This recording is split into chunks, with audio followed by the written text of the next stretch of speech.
బంగారం కొనాలనుకుంటున్నారా? అయితే పూర్ణిమ జ్యువెలర్స్ కి రండి. ఇక్కడ బంగారం కొనుగోలు చేసే వారికి free health insurance, making charges లేవు. అందమైన డిజైన్లు, నమ్మకమైన సేవ, అదిరిపోయే ఆఫర్లు. పూర్ణిమ జ్యువెలర్స్, మీ బంగారం కొనుగోలుకు మరింత విలువ. రాఖీ పండుగ గురించి తెలుసు మీకు. అంటే కామన్గా బ్రదర్స్కి సిస్టర్స్ కడతారు, కానీ ఈ మధ్యకాలంలో భర్తకి భార్య కడుతుంది. ఇది కరెక్టా తప్ప? అసలు ఏంటి తప్ప? ఇది చాలా తప్పండి. అక్క చెల్లి కట్టాలండి రాఖీ. రక్షాబంధన్ అంటే జస్ట్ రక్ష ఎవరైనా కట్టుకోవచ్చు అనేది కూడా అంటున్నారు. అదే అక్కడికి వస్తున్నాను. సమాజంలో చాలా మంది మన చుట్టూ పక్కింటి అమ్మాయి ఇట్లా ఎవరైనా ఉంటారు కదండి, అమ్మ కొంచెం మా వారికి చెల్లెలు లేదు మీరు కట్టు అని వాళ్ళకు కూడా గౌరవం ఇచ్చి కట్టాలి. కానీ భార్య కట్టకూడదు, ఎందుకంటే సంబంధం మారిపోతుంది. చెల్లెల్ని పెళ్లి చేసుకున్నట్టు అంతే. కానీ hi hot, hi sexy, hi beauty ఇలాగా ఏదన్నా మన శరీరం గురించి అప్రిషియేట్ చేస్తూ మాట్లాడారు అంటే ఆడపిల్లలకి సంతోషం.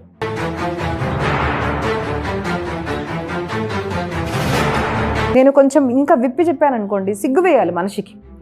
He wants to sleep with you.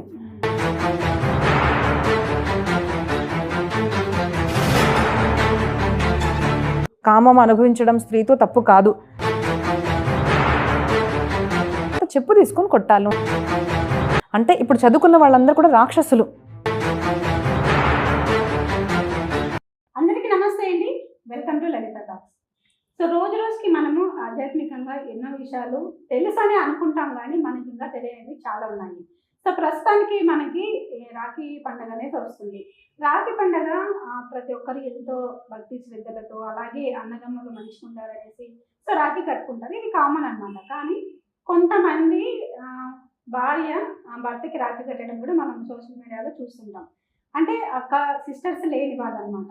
So ఇది కరెక్టా తప్ప అనేది చాలా మందికి తెలియదు. అసలు కరెక్టా తప్ప అనేది మనమైతే అడిగి తెలుసుకున్నాం. మనతో పాటు అయితే కనుక డాక్టర్ శిల్పాదేవి గారు అయితే ఉన్నారు. సో ప్రముఖ ఆధ్యాత్మికవేత్త, తన ప్రసంగాలతో యువతను మేల్కొల్పుతుంది, అలాగే మన సమాజాన్ని ముందుకు తీసుకెళ్లే ప్రయత్నం అయితే తన వంతుగా చేస్తుంది. మనమైతే ఈ విషయం గురించి అయితే మాట్లాడదాం. అమ్మ నమస్తే. అమ్మ జై శ్రీరామ్. నమస్కారం అండి, జై శ్రీరామ్. రాఖీ పండుగ గురించి తెలుసు మీకు. అంటే కామన్గా బ్రదర్స్కి సిస్టర్స్ కడతారు, కానీ ఈ మధ్యకాలంలో భర్తకి భార్య కడుతుంది. ఇది కరెక్టా తప్ప? అసలు ఏంటి తప్ప? ఇది చాలా తప్పండి. అసలైతే అక్క చెల్లి కట్టాలండి రాఖీ. సొంతం అక్క చెల్లెలు లేరు అంటే అలా వరుసలో ఉన్న వాళ్ళు ఫ్యామిలీలో ఉంటారు కదండి, బాబాయ్ కూతురు ఇలాగా. సో అలా కట్టపాలని చెప్పాలి. లేదు అంటే సమాజంలో చాలామంది మన చుట్టూ పక్కింటి అమ్మాయి ఇట్లా ఎవరైనా ఉంటారు కదండి, అమ్మ కొంచెం మా వారికి చెల్లెలు లేదు మీరు కట్టు అని వాళ్ళకు కూడా గౌరవం ఇచ్చి కట్టాలి. ఎందుకంటే మన భారతీయ సనాతన ధర్మంలో ప్రతి స్త్రీని కూడా అమ్మ స్వరూపంగా చూడాలి అంటారు.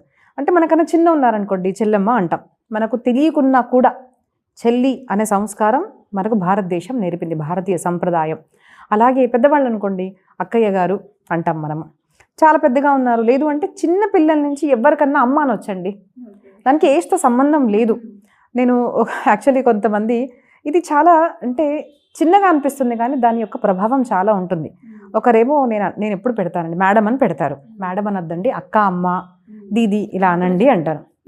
అయితే లేదు మేడం మనం సేమ్ ఏజ్ అంటారు. సేమ్ ఏజ్ ఉంటే ఏంటిది, నీకేదో మనసులో వేరే ఉద్దేశం ఉంది కాబట్టి నువ్వు అలా మాట్లాడుతున్నావు కదా. అక్క, అమ్మ అనాలి. నాకు అలాగే ఇష్టం. అమ్మ మాతృస్వరూపంలో మాత్రమే చూడాలి, అమ్మ అనే పిలవాలి. మీకు నాకు ఏజ్తో సంబంధం లేదు. మీరు మా నాన్నగారు 75, 82 ఇయర్స్ ఉన్న వాళ్ళు కూడా నాకు అమ్మ అని పిలవాలి. 20 ఇయర్స్ ఉన్నా అలాగే పిలవాలి. నా సమవయస్కులు సేమ్ డే పుట్టినా కూడా అమ్మ అని పిలవాలి. ఎందుకంటే ఇది మాట కాదు, ఇది భావము. అంటే నేను తల్లిని ఎలాగా పవిత్రంగా చూస్తానో అలాగా మిమ్మల్ని కూడా నేను పవిత్రంగా మాతృస్వరూపంలో చూస్తున్నాను అన్న భావనతో మనం అమ్మ అంటున్నాం. ఇట్ ఈస్ నాట్ వర్డ్, ఒక శబ్దం కాదు, ఒక మాట కాదు, రిలేషన్షిప్ కాదు, అది భావము. ప్రతి స్త్రీని కూడా అమ్మగా మనం చూడాలి. అయితే సమాజంలో ఇప్పుడు ఏమైపోయింది అంటే చెల్లెమ్మ, అక్క, లేదు హాయ్ సిస్టర్, లేదంటే అమ్మ అన్నావు అనుకో, నీకెవరు రా సిస్టర్ అసలు అంటున్నారు. ఎందుకంటే ఇది దౌర్భాగ్యపు పరిస్థితి. అలా అనుకునే ఆడవాళ్లకు సెన్స్ లేదు అంటాను నేను. ఎవరన్నా అమ్మ, అక్క అన్నారంటే ఏంటండి, మనం పవిత్రమైన భావనతో చూస్తున్నాము. మనము మన అక్క, చెల్లి, అమ్మని ఇప్పుడు దాకైతే ఇంకా రాలేదు. ఇంకా తర్వాత ఇలాంటి అంటే వస్తున్నారు కొంతమంది, కానీ అంత ఎక్కువగా లేదు సమాజంలో. ఇంకా కూడా అక్క, అమ్మ, చెల్లి అన్న వాళ్ళని పవిత్రంగా చూసేవాళ్ళు ఇప్పటికీ ఉన్నారు. మనల్ని అలా భావనతో అంటున్నారు అంటే వాళ్ళు మన తరఫున పవిత్రంగా చూస్తున్నారు.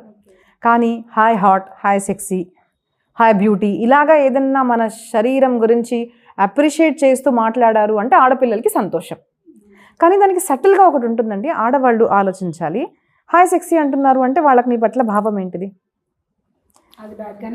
నేను కొంచెం ఇంకా విప్పి చెప్పాను అనుకోండి, సిగ్గు వేయాలి మనిషికి. He wants to sleep with you.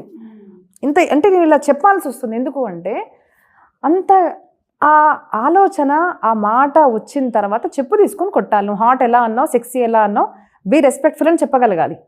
నువ్వే కనుక సిస్టర్ అని ఎందుకు అంటున్నావు, అలా అనమంటున్నావు అంటే ఏమైపోయింది సమాజంలో. కాబట్టి మన దగ్గర రిలేషన్షిప్స్ ఉన్నవి మాటతో కాదండి, భావనతో మొదలవుతాయి. అది భావము, అలా అనకూడదు. ఎవరన్నా కూడా మీకన్నా ఎవరన్నా ఉన్నారంటే అక్క, అమ్మ, చెల్లి అనే మాట్లాడు అని చెప్పాలి. మనము ఒకరే ఉంటారు భర్త, ఆయన మాత్రం నిన్ను హాట్, సెక్సీ ఏమన్నా అనొచ్చు. అది ఒకరితోనే ఉండాలి. దాన్ని పవిత్రమైన సనాతన ధర్మం అంటారు. అనేది భార్య కట్టకూడదు. సరే, మరి కొంతమంది అంటారు అదేంటిదండి. ఒక డౌట్ అమ్మా నాకు, ఇప్పుడు రక్షాబంధన్ అంటే జస్ట్ రక్ష ఎవరైనా కట్టుకోవచ్చు అనేది కూడా అంటున్నారు. అదే అక్కడికి వస్తున్నాను. సో ఆడవాళ్ళు ఏంటిది, మరి మాకు ఎవరు లేరు కదండి, మరి నేను కూడా రక్ష కల్పించాలి అంటే నీ కూతురు ఉంటే కూతురుతో కట్టించు. భావం ఇంకా ఎవరు దొరకలేదు అంటేనే కూతురుతో కట్టించాలి. ఎందుకంటే తల్లిని మనం కూతుర్ని కూడా తల్లితో అలా చూడవచ్చు కాబట్టి. కానీ భార్య కట్టకూడదు, ఎందుకంటే సంబంధం మారిపోతుంది. చెల్లెల్ని పెళ్లి చేసుకున్నట్టు అంటే ఎంత తప్పండి, అలాగా అయిపోతుంది. మరి నా భర్తకు రక్షణ లేదా అంటే కేవలం రాఖీ వల్ల రక్షణ కాదండి. ఒక స్త్రీ తన భర్తని రక్షించుకోవాలి అంటే తన నుదుట బొట్టు ఉంది, తన పతివ్రతగా ఉంది అంటే తన భర్త రక్షింపగలుగుతాడు అన్న మన సనాతన ధర్మంలో ఎన్నో పురాణాల్లో స్టోరీస్ ఉన్నాయండి. తన పతివ్రత ధర్మం ఆచరించడం వల్ల తన భర్త ఏ ఆపదలో ఉన్నా కూడా రక్షింపబడ్డము అనేది జరుగుతుంది. కాబట్టి స్త్రీలు తన భర్త రక్ష కోసము పతివ్రత ధర్మాన్ని ఆచరించాలి. చేతిలో గాజులు వేసుకోవాలి, తల నిండా ఈరోజు పూలు పెట్టుకోవాలి, కుంకుమ పెట్టుకోవాలి. చక్కగా ఎప్పుడు ఆడవాళ్ళు శృంగారం చేసుకొని ఉండాలండి. అందుకోసం అంటారు, మహాభారతంలో వస్తుంది, ఆడవాళ్లకు శృంగార పదార్థాలు లేదంటే చీరలు ఇవన్నీ కూడా మగవాళ్ళు కొనివ్వాలి. ఎందుకంటే స్త్రీ ఎప్పుడు కూడా నిండుగా రెడీ అయి ఉండాలన్నమాట. తను ఎంత టెన్షన్లో ఉన్నా కూడా ఇంటికి రాగానే మన భార్యను చూశాడనుకోండి, టెన్షన్ హాఫ్కి పైన పోతుంది. ఒక స్మైల్ ఆన్ ద ఫేస్, చక్కగా రెడీ అయిందంటే పోతుంది. కాబట్టి ఆడవాళ్ళు తన ధర్మాన్ని రక్షిస్తున్నారు, చక్కగా భర్తను ప్రేమిస్తున్నారు, భర్త కోసమై పూజలు చేస్తారు కదండి. ఇప్పుడు గౌరీ ఎన్నో పూజలు చేస్తూ ఉంటారు. ఇవన్నీ చేయడం వల్ల భర్త రక్షణ కలుగుతుంది. కాబట్టి భర్తనే రక్షించుకోవాలన్న భావన ఉంటే ఆ భార్యకు చాలా ఉన్నాయి. దానికోసం రాఖీ కట్టే అవసరం లేదు, రాఖీ కట్టకూడదు. సో చాలా చక్కగా వివరించారమ్మా. రక్షాబంధన్కి ఒక అర్థం అనేది నిజంగా ఈరోజు క్లారిఫై వచ్చింది. సో చూసారు కదండి. సో రక్షాబంధన్ ఎవరు కట్టాలి, వెనక స్టోరీ కూడా ఉందండి, ఒక స్టోరీ కూడా ఉంది. సో మనమైతే ఇంకా తర్వాత మాట్లాడుకున్నాం.